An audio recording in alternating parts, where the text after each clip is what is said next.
This is the Transcend in Life podcast with your host, J.M. Ryerson, taking you from fear to freedom.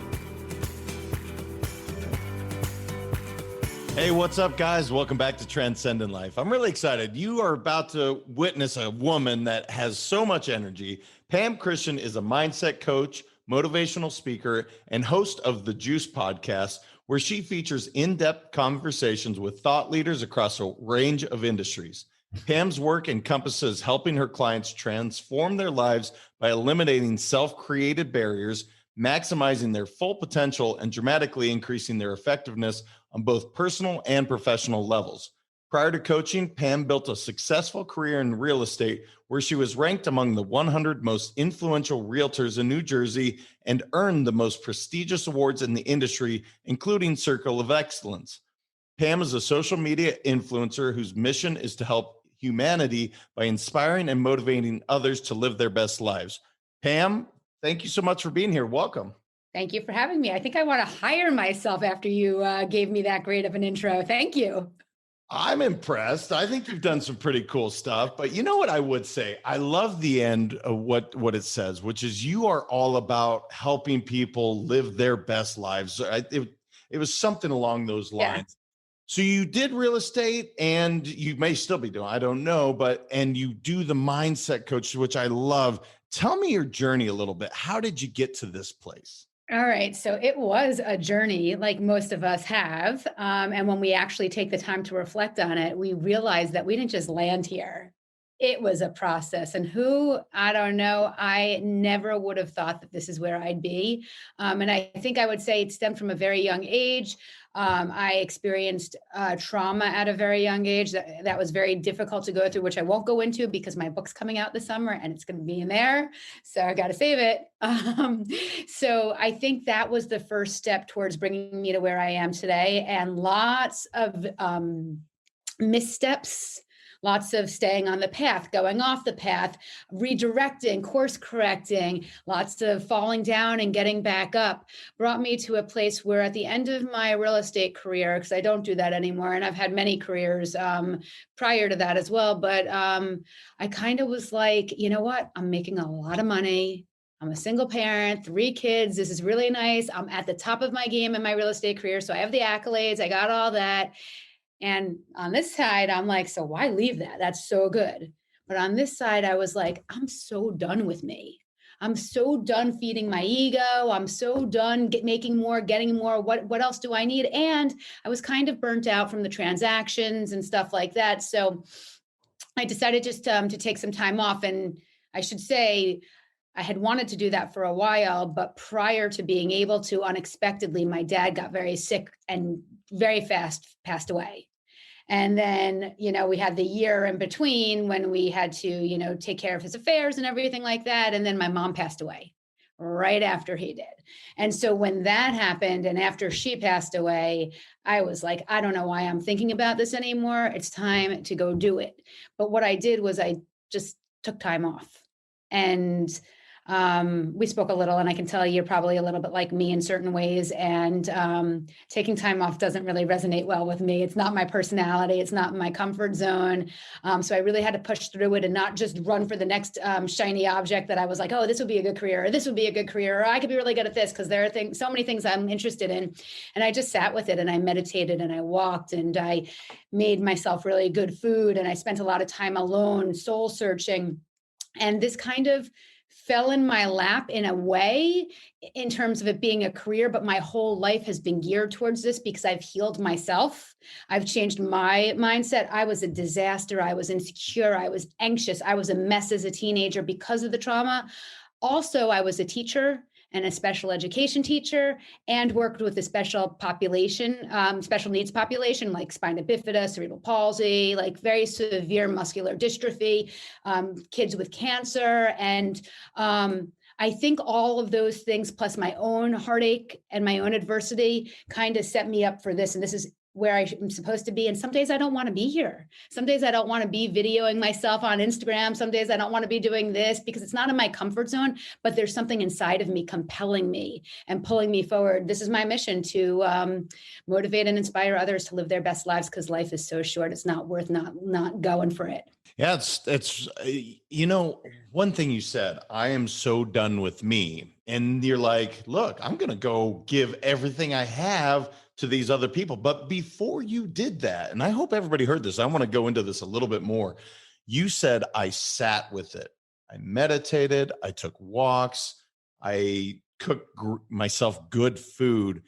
Tell me a little bit more about that, because I think some people are so afraid to do what you did, to just sit with themselves and go, look, there's crazy thoughts going through my head, but I'm going to sit with it. Tell me more about that. All right. So it's healing, and you heal at different levels, and there are different layers of healing. And just because you can't take off from your career and say, I'm going to take off and take a year off or 6 months off, doesn't mean you can't do it. There are lots of ways for us to be able to incorporate this into our lives.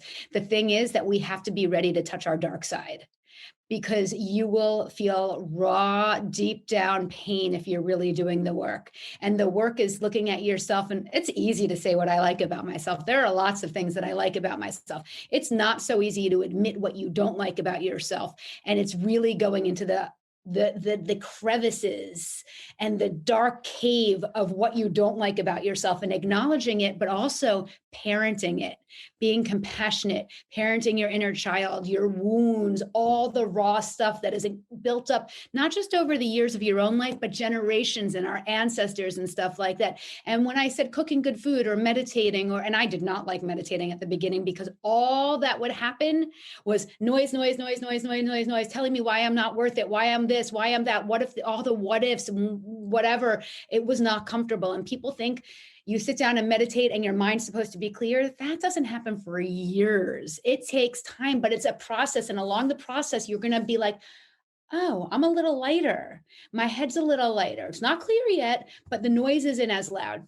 Cooking yourself good food. Well, like, you're taking yourself out on a date. Not only are you nourishing yourself with a good meal that's healthy, you're putting your love into it. You're putting your soul into it. And that's what it's all really about, getting to know our soul, not our personality and our 5 sense person, but we're multidimensional people, and we have multidimensional senses. We're just not taught that.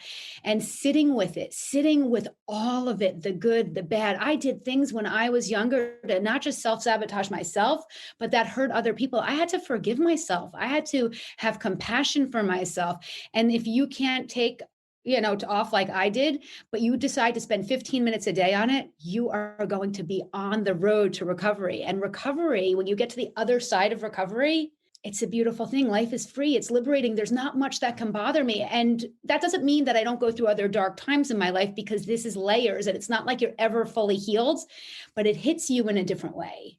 And so I really encourage you to do the work. And if you feel like it's too scary to do alone, get a coach. You'd be a great coach for this. You could call me. Or if you don't have the funds for that, get an accountability partner and have a friend that you're doing it with. We can find obstacles to say why we can't do it. Find the reasons why you can do it. So if you guys aren't watching this, even as she said this, she said it's so free. You could see like weight come off, even though you're just talking about the subject matter of a question I asked. But when you talk about doing the work, and you said the other side, you could literally see it. It's so obvious. And I don't know why people are so afraid of that dark side. I guess I do know why. It's dark. I want more people to dive in. You know what I mean? The only way to the other side is through. And I use this example a lot. When you like cut your knee, last summer, I cut my knee so badly. It was an open wound. There were little dots of blood coming up, and it's like all like sore and everything. And I didn't put a Band-Aid on it because I kind of wanted it to scab over, but I accidentally hit it in the corner of my coffee table. when it was still open and just the wound was brand new. And it was like, oh my God, it's what you're doing when you're healing. You're constantly hitting the wound over and over and over again. And, if you look at yourself and reactions that you have to things that you don't like, let's say someone triggers you, or you fly off the handle, or you're impatient, or you're defensive, it's all because of the wounds. It's not because of what the other person is doing. The other person is just bringing it out in you. So if you start dealing with those wounds, and you know what they are, and you may only know the very surface layer of what they are, start there. But yeah, you have to sit with it. So true. I got to talk about meditation just for a moment, because you said something I think is just, it's my mother feels the same way. You said the way you felt. I didn't like it. There was so much going on. And what I try to get people to hear, so I want them to hear this more. It is not going to be simple and, okay, now I'm enlightened. Like, no, dude, that's not how it works. So just being aware of your thoughts, isn't that the whole idea? Talk a little bit more about that, because I push people to do this, yet I know there's so much resistance to it. So can you talk a bit about how that process went for you? Sure. So first of all, meditation can be lots of different things. I have a formal practice and I do that religiously every day. That's just me. And I'll go into that in a minute. But if you're not ready for that, put your earbuds in, go for a walk. That's a kind of meditation. You can put your earbuds in and put on meditative music or your favorite music, or you could just go for a walk and that would be a meditation. Cooking your meal is a meditation. Cleaning the dishes is. You can have music on, not have music. Lying on your couch and zoning out is. And so there are lots of different ways to meditate. Meditate with your mala beads, have a mantra, do breath work. There's so many different ways. And I just want to make sure you know that guided meditations, non-guided, listening to binaural beats, which are great for your brain waves and take your brain waves down a notch so that your head could be clearer. So, and you can DM me if you want ideas for meditation, because I am like, no one would believe this when I first started, that I spend about several hours in meditation every day. Okay, so here's the thing with meditation. One, start with a minute. Just a minute, 60 seconds. We could just sit here right now for 60 seconds and not talk, and that's a meditation. And what I'll tell you is that I've led meditations before, and I've seen people who have never meditated, and they're sitting for 60 seconds, and I taught this class, and I kept my eyes open because I wanted to be able to get a sense of the room. They were like, their eyes were closed, and they were meditating, but this is what they were like. Okay. Like their eyes were closed, but they could not sit still. And it was 60 seconds. And they wouldn't look, but they were like, where's my phone? Where's this? And it's incredible that we can't sit for 60 seconds. So I challenge you tonight to go and sit for 60 seconds. Do not worry for 1 second what comes into your mind. Don't even notice it. If you like it, don't worry about it. If you don't like it, don't worry about it. That's the first step, I personally think, because it's easy, it's baby steps. Then, like you said, start noticing your thoughts. So maybe you do that for a week or 2 weeks, and then you add a minute. Or maybe you add 4 minutes and make it a 5-minute meditation, but whatever, baby steps, whatever it is for you. And then just start to notice the thoughts, but don't challenge them yet. Don't go into anything. Just start, that's interesting. I wonder why 9 out of 10 of my thoughts are negative. I wonder if because I'm having these thoughts, it means the thoughts are true. Or could the thoughts not be true? And it's actually my lower self speaking to me, because we have a lower self and a higher self. And our lower self keeps us in the saboteur mode, the inner critic. And our higher self introduces us to our captain of our ship, the leader within. And that higher self is amazing. But the only way you're going to get to your higher self, one, it is through meditation, among other things. But the only way you're going to get there is by releasing the lower self.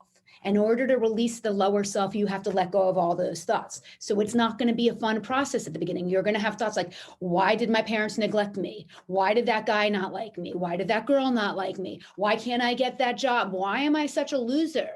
And those thoughts are going to come through if that's what you're thinking about yourself. Why do I bite my nails all the time? Why do I still suck my thumb? Why do I do this? Why do I do that?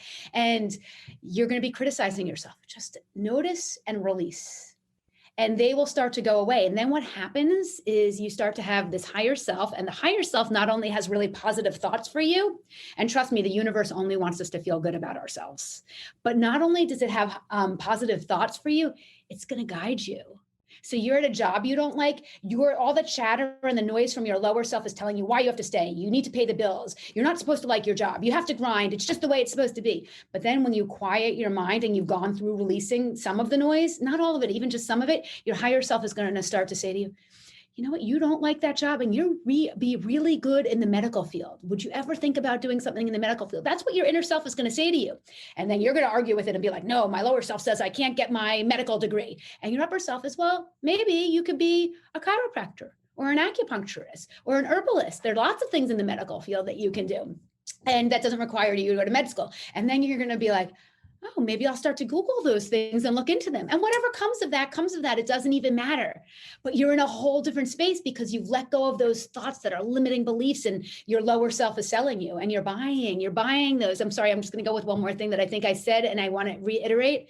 Just because you think something doesn't mean it's true. Never a truer statement has been said on this show. So I promise you, you keep saying a word that I love and I'm such a fan of it, and that's release. I think this is by design when you say that, because again, the freeing idea, the letting go. But guys, this release, tell me what that means to you, because I love that word. I think more people should embrace this word and be like, it's okay. Let's release it. So can you tell me a bit more where that came from? Well, first, I mean, I'm going to be kind of gross for a second, but like most people would think I'm all appropriate and everything. But you know, when you have to go to the bathroom and you really need to go and it doesn't feel good and you're hoping you're not, well, if you're my kids at school or at a friend's house and you finally get home and you go, my head feels better, my stomach feels better, everything feels better. That's release. And you're releasing some toxic stuff that's in your body. It's the same thing with your thoughts. It's the same thing with your belief system. You have this belief system that you've taken on at face value and you just believe it because your parents taught it to you and society taught it to you and culture taught it to you. But then if you start to look at it and say, is this really what I believe? Do I really believe I need to be married by this age, have kids by this age, have 2 dogs, have a car, this and that, whatever it is for you? And if you don't, then you say that you get comfortable with the idea of not, and you release it. And release is like lifting a weight off of yourself.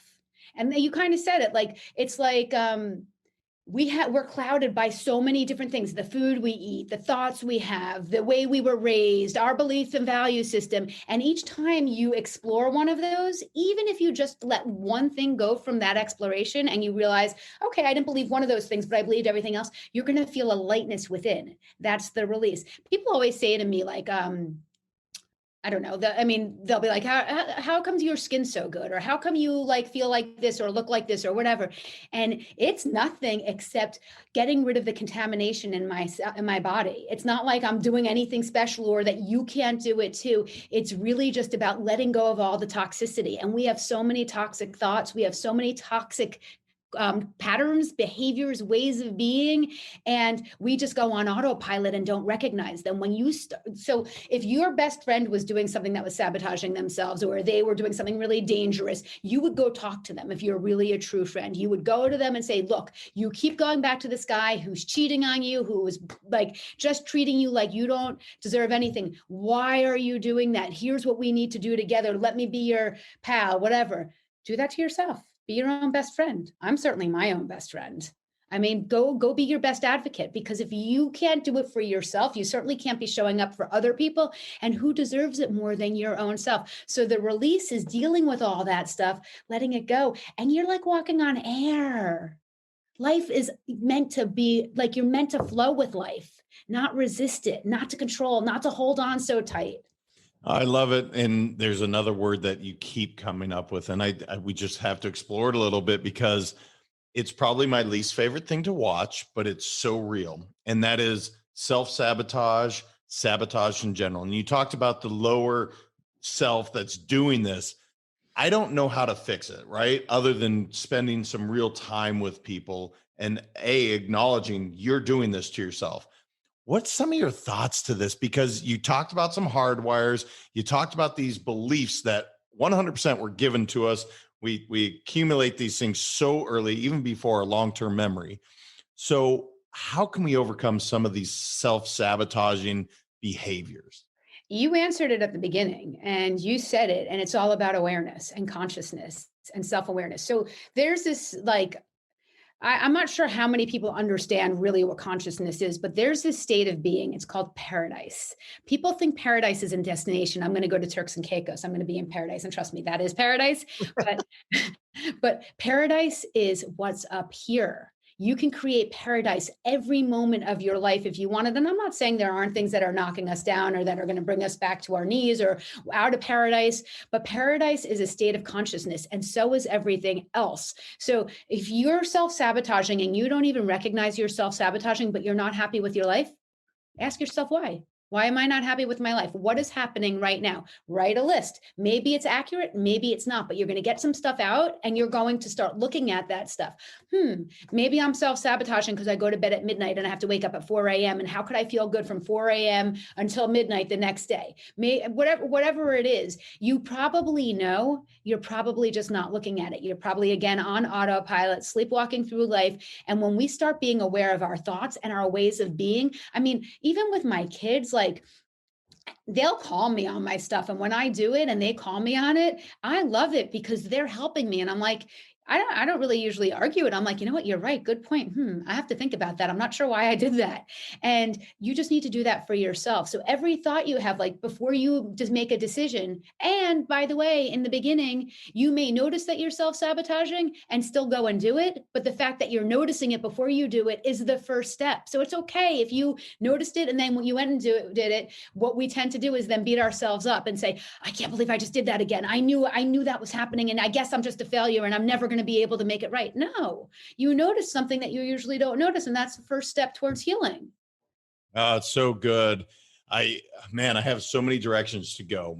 I have to, because I haven't said congrats. Congrats on working and getting the book out this summer, I think you said. Yeah, thank you. Very excited to check that out. There's a theme going on here, and your podcast is called The Juice. And I'm guessing it has to deal with putting some good stuff in our body, releasing some of these toxins. Tell me a bit more about the show and where did you come up with the idea of the juice? Because it's unique. I haven't heard that one before. So, well, first of all, like, I don't know if you know in the teenage world, but the T is like all about like the info. Give me the juice. We used to say juice. Now they say tea. So I started with like the tea, and that was what it was going to be, because I thought it would be a fun way to sit down, and I have a lot of younger followers and stuff like that. But then I was like, I'm all about green juice, and I'm all about nourishing my body, which I'll go into in a minute, and feeling good. And so it used to be in person, my podcast, before COVID. And so we would just sit down and I'd make us each a fresh green juice because I wanted to introduce the concept to my guests anyway, because in my opinion, the better we all are, each one of us individually, the better we are as a whole. So anytime I can help someone else, I think it's helping me. I think it's helping my peers. I think it's helping you. I think it's helping all of us. And most importantly, I'm concerned with my children and their generation, and then their children and their generation. So the more I can have an impact on people. So anyway, so that was the juice. So it's like a play on words, the juice, give me the info. And then the juice, let's sit down and have a healthy juice. And, what was there another question with that, or just where it came from? Not really, but it tells me how not hip I am. I didn't know the T, so I am just not up with the time. Well, I think it's because you have two boys. Perhaps that could be it. Ask them, they'll know. But so you did start to go into a little bit about putting the nourishment. Right. And you said, I want to hear more about it because Okay. I'm all about that. So when I was younger again and had gone through a lot of things, I didn't put good things in my body. Like we all do. I mean, my kids go get Chick-fil-A. I'm not going to lie. Well, my daughter's vegetarian, so she doesn't, but my boys do. And in my late teens, nothing was working for me. My stomach was always bloated. I never felt well. My head didn't feel well. I didn't feel well emotionally. Nothing felt good about me. And I'm like, I'm in my late teens. I looked fine. I always had like boyfriends and I was very social and everything was fine on the outside, but on the inside, I was a wreck. I was also anxious. I told you, insecure, low self-esteem, all that normal teenage good stuff. And, I went to a doctor because I was having some medical issues and went on these meds that were just awful. And the side effects were really grueling. And so my mom at the time, she's always my mom, but she passed away. I said at the time. So my mom And I talked about going to a holistic practitioner, which was very unusual at that time. It was a long time ago. Well, not that long. I'm not that old, but And so we went to this doctor and got off all my meds. He put me, this is like, I don't know, maybe late 80s, early 90s, put me on a gluten-free diet before it was popular. Everything tasted like cardboard. And over the years, I've been on and off some version of it. Like, in college, I was pizza with blue cheese and ranch dressing every single night. Gross, right? We would dip it in, nasty, and whatever. I just ate like junk. But what I started to realize is every time I didn't eat well, I didn't feel well. And so I just kind of got off the hamster wheel of that and said, sometimes I won't eat great, but I want my insides to reflect my outsides and my outsides to reflect my insides. So I need to work on my outsides, and I need to work on my insides. I exercise every single day. It's a huge part of my life, not because I want to look good physically, but because here are the endorphins. And trust me, I don't want to get up every day and go work out. It's not like I'm motivated and feeling it. Some days I feel it and I can't wait. And other days I dread it. But it's not so much about what you're doing and how you feel doing it. You don't have to like everything you're doing. It's about the results and the benefit it offers your life. So a lot of times my clients are like, I hate working out. So what? So do I sometimes, or I hate doing this. I hate drinking. I don't like the taste of a green juice, by the way. I don't put any fruit in it. It's pure vegetables. I don't like it, but I like what it does in here. And you know what else it does? It opens my heart. It's made me more vulnerable, not just the green juice, but what I ingest, like my apple cider vinegar or the supplements I take. The way I treat myself has allowed me to let my guards down, put me in vulnerable positions that aren't always fun and don't always work out the way I want. But it's okay. Like even putting this book out, this book is going to be really painful for me and I'm uncomfortable getting it out there, but I am such a solid vessel in and of myself because of the way I take care of myself. And you guys are worth it too. And maybe I go to an extreme with my healthcare, but even if you did 50% or 25% of what I did, if you changed one thing, one habit in your life right now, you'll feel differently. One habit. Have a glass of water every morning when you wake up, before you start your coffee, before you do anything else, before you pick up your phone. That'll change something for you. And if you're expecting to see the change in a day, 2 days, 3 days, then forget it. We're not, I know you want instant gratification, but that's just not how it works. It takes time. Someone just asked me about probiotics. I'm like, you got to get them in your system for a month before you really start to notice anything. A month, she said. I'm like, yeah, a month. Like you think all of a sudden you're going to take one pill and your digestive system's going to be fixed? I don't think so. Yeah, especially years of, like you said, pizza and blue cheese dressing.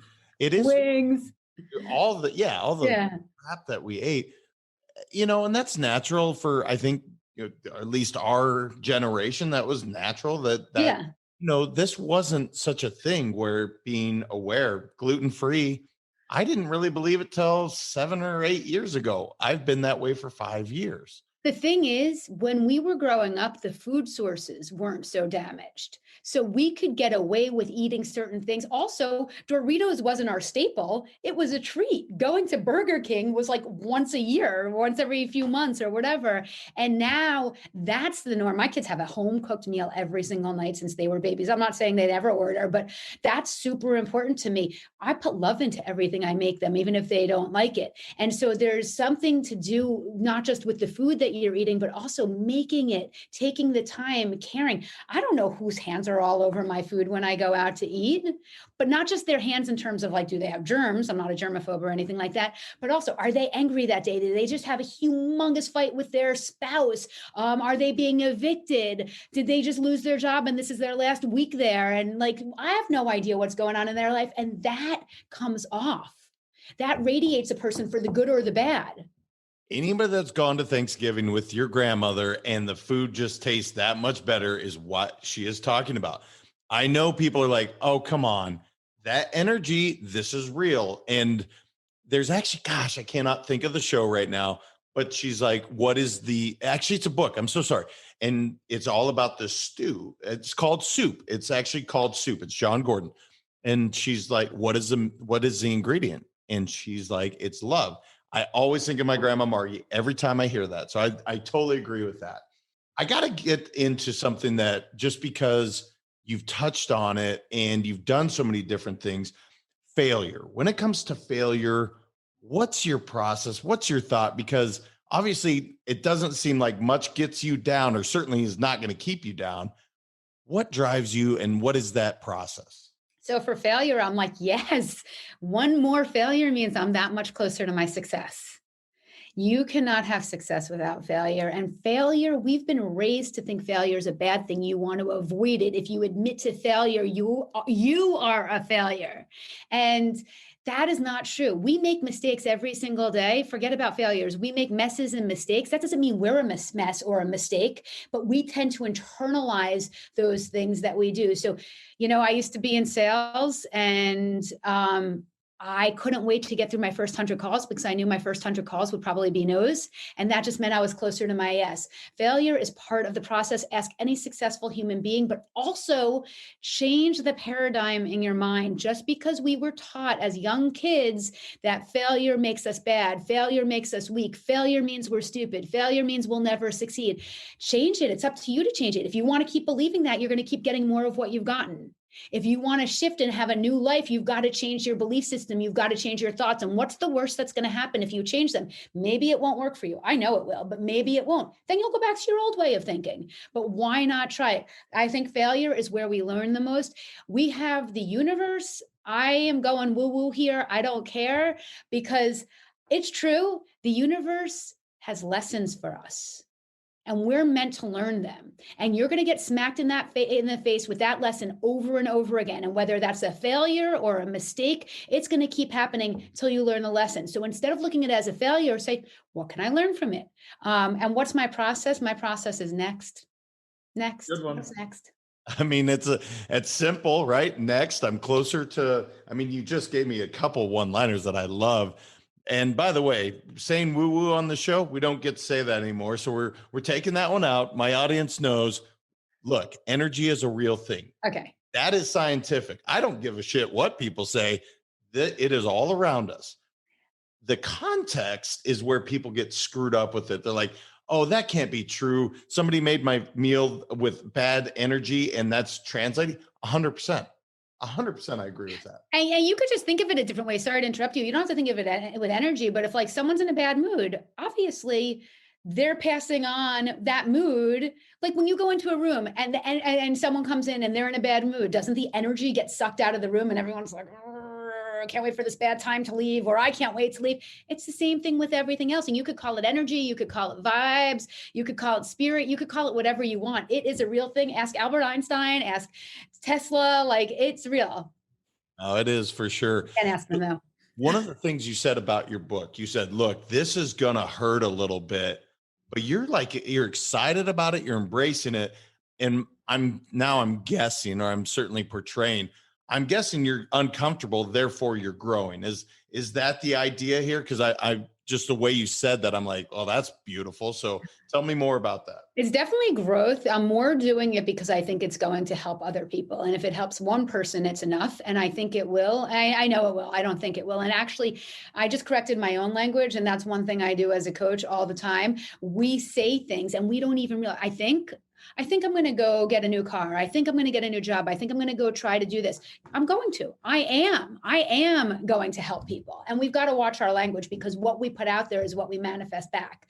But it is all of writing the book was growth. Putting it out there will be growth, because I'm hesitant because it's vulnerable and it's exposing a lot of my life and a lot of my personal life that I haven't yet exposed. And I'm excited because I know whoever reads it and is touched by it, it will change their life and it will help them and it'll give them. It's like, I wish I could reach my hand out to everyone and be like, come on, I got you. Just take my hand and I'll pull you up. This is my way of doing that. Well, it'll be therapeutic for you, for other people.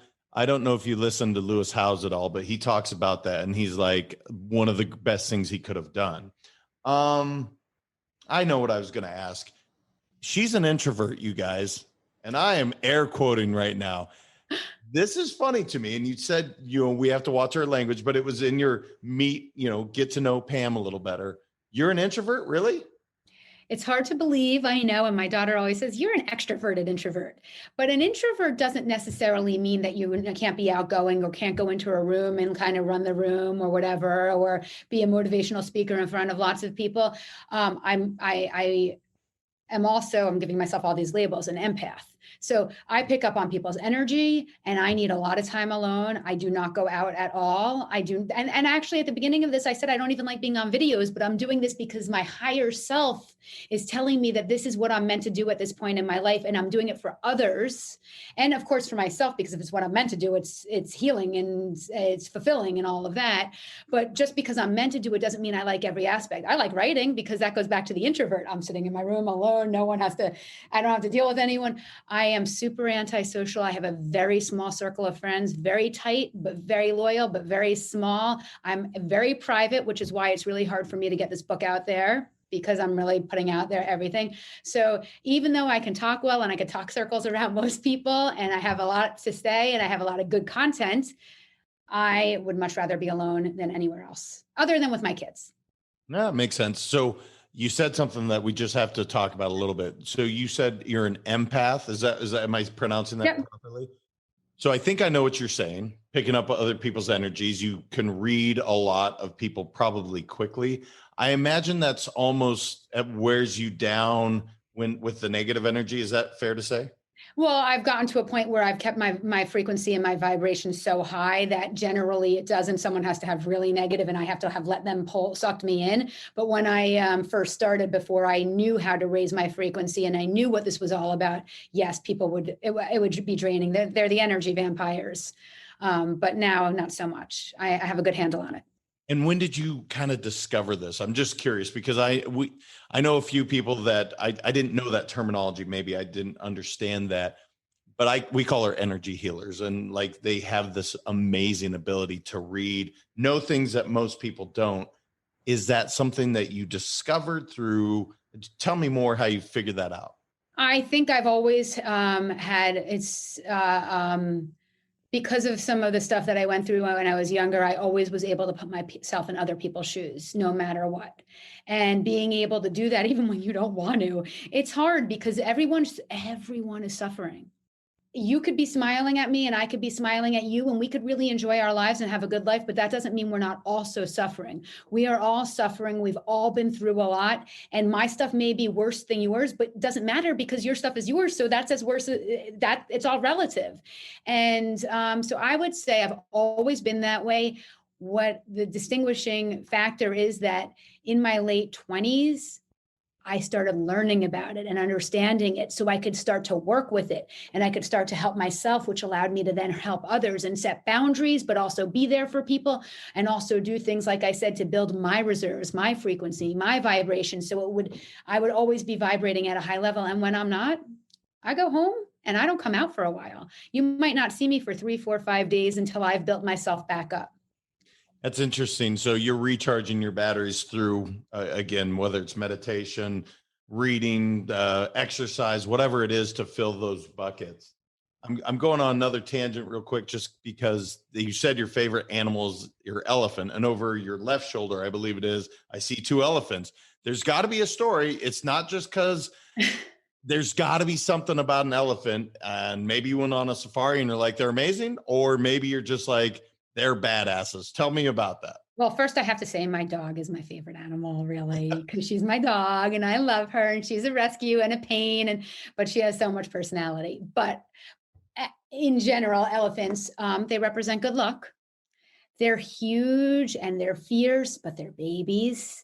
And so they come off really strong, and they are really strong, but inside they're just little babies like we all are. We're all just babies that want to be parented and want to be loved. That's all we really want, right? Like whether it's from other people or from our own selves. And there really isn't any story. I wish I did have a good story for you.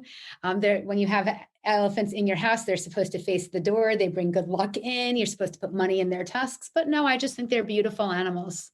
That's cool. I will say we went on a safari last year and I didn't expect this. They were by far, and we saw them everywhere. I mean, that's the unique thing about being out there it was in South Africa, but they are so playful. And they protect one another in ways that it's just unique. And I know other animals do, but it was really cool to watch. I love them. Man, I have so many questions. I want to make sure I get the best ones in. So you're writing this book. I imagine books have shaped you, being that you're a teacher, You obviously have done a lot of work and growth. What are your top three maybe books that have really shaped and impacted your life? There are so many more than three. I just have to say that I'll come up with three, but really, I mean, because different books resonate at different times in my life. I read The Untethered Soul by Michael Singer. I forget when it first came out. And then I just read it last year and it hit me in a different way. And I love that book, by the way. I love How to Win Friends and Influence People by Dale Carnegie. I love Anything by Brene Brown. I love The Power of Positive Thinking by Vincent Norman Peale. I love Think and Grow Rich by Napoleon Hill. I love anything by John Maxwell. He's a leadership guy. Wayne Dyer, I'm giving way more than three. Anthony Robbins. I mean, when I was younger in my teens, I stumbled upon him and he really helped me a lot. Then now, I just went to Unleash the Power Within. It didn't land, but I don't care because he's an amazing person and he's done amazing things. And every person has a different person that resonates with them. So like someone might watch me and love my stuff and the next person might not love my stuff, but might love you. And so like it's finding that person for you. So I give book ideas to people all the time, but I always say, don't get discouraged if these books don't sit well with you or they don't hit you or you don't have your aha moments. Go find the author that does, number one. Number two, you should be able to get one aha moment out of any book that I just mentioned, whether you like the person or not. Well, How to Win Friends and Influence People and Think and Grow Rich are winning on this show so far. I ask this frequently, and these books written in the 20s and 30s are still holding strong. But that you just said something. I hope people take note of this. You're right, because to releasing the judgment and saying, hey, maybe Tony Robbins wasn't my thing, or maybe Grant Cardone is my thing, but they've helped influence so many people to greater things. And that's been a process for me because I used to be like, but it doesn't matter. And that's the point. It's not about them for the most part. Gosh. I have one thing I'll add while you think about your question. Yeah, of course. Okay.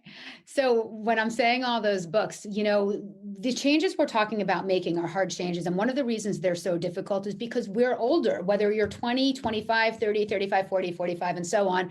You've had a minimum of 20 years in this life being one way, and now you need to change that. So really, to me, the change starts when you're young. So if you're a parent watching this, you can have a huge influence over your children's adult life by how you treat them as children.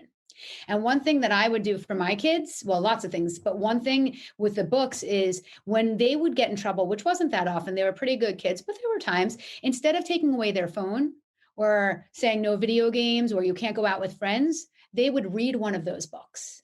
And then they would summarize it. And that was their punishment because I didn't want it to be punitive. I wanted it to be learning based for all of us. And so not just that, think about the way you talk to your children. When you're upset with them and you realize it's because not so much of what they did, but you're stressed from the day and then they just kind of needled in on it and added to it, let them know after you go off on them. Be like, oh, I'm so sorry. I just lost my temper on you. Something happened at work. I shouldn't have taken it home. I did, but it really had nothing to do with you. Yes, I didn't like that you just put the milk carton wherever, whatever. We don't even drink milk in my house, but that you put it there, but it didn't warrant the kind of reaction I gave you. You doing that will, one, show them how to apologize, two, show them that they didn't really do anything. If you just went off on them for no reason for a milk carton, they're basically saying to themselves, oh my God, I'm so bad. I can't believe I did this. My dad hates me. He this, he that. So it's up to us at a young age to start helping them so they don't have to do on this unraveling that we're doing. Yeah, look, we project on people all the time. That's what happens. But having the gumption to say, look, I messed up, you're showing them a lot of things right there. I love that. Have you read Man's Search for Meaning? Yeah, my son just bought it too. He just read it too. It's Viktor Frankl. Awesome. It would be in my top three every time. It's an amazing book. What does freedom mean to you? I'm going to go with a big one here. Okay. But what does freedom mean to you? Everything. It's air. Breathing in, it's like exhilarating, and freedom comes from within. It doesn't come from our president. It doesn't come from the government. We could be told that we have to wear masks for the rest of our lives, which I would not like, by the way, and that we have to quarantine or do this or do that. And yes, is that taking away some of our rights? Absolutely.